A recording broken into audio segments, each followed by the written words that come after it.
เพราะความบ่รู้เนาะเฮาจังไปยึดมั่นถือมั่นเข้าไปในคำว่าบุญบุญนี่เฮ็ดให้เจ้าของมีความสุขเบิดทุกอันทุกอย่างก็ว่าไปบุญคือความสงบเย็นกับว่ากระถือแต่ว่าต้องบ่ยึดไปในบุญนั่นบาดนี้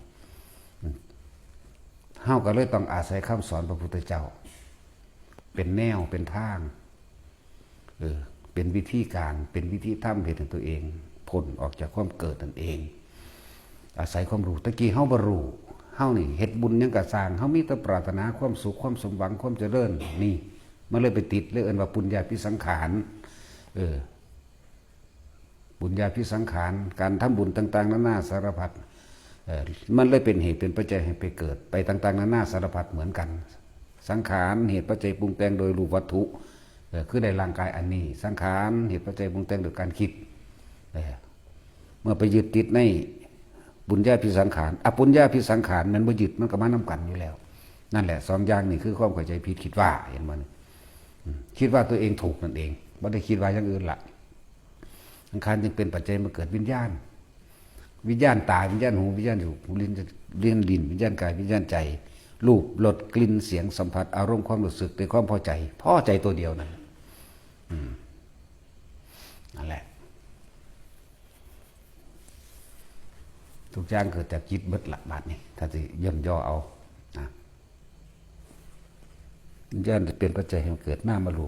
ปกับเวทนาสัญญาสังขารวิญญาณนี่แหละนามรูปก็คือมหาภูตาสีคือร่างกายเฮานี่แหละเมื่อเกิดนามรูปมาแล้วก็ออกจากท้องแม่มาแล้วครับมีอายตนะตาหูจมูกลิ้นกายใจเมื่อมีตามีหูมีจมูกมีลิ้นมีกายมีใจมันก็เป็นปัจจัยเกิดผัสสะก็เห็นปุ๊บมักปุ๊บนั่นแหละสร้างปุ๊บพอว่ามันมักปุ๊บมันเลยสร้างปุ๊บผัสสะหกผัสสะก็คือการเห็น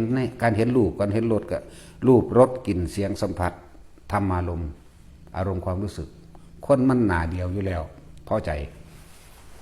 ถ้าเอาเฉพาะความพอใจความบ่พอใจก็เกิดน้ำกันคือเก่า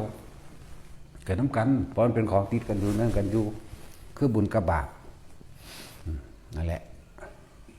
สั้นผัสสะเป็นปัจจัยเกิดเวทนาแน่กับสุขเวทนาได้คนปรารถนาที่สุดก็เลยสร้างเอียงกับสร้างเพื่อจึงให้เจ้าของได้รับความสุขความสะดวกความสบายนั่นแหละทุกข์บ่มีภัยปรารถนาก็ได้มากคือเก่านั่น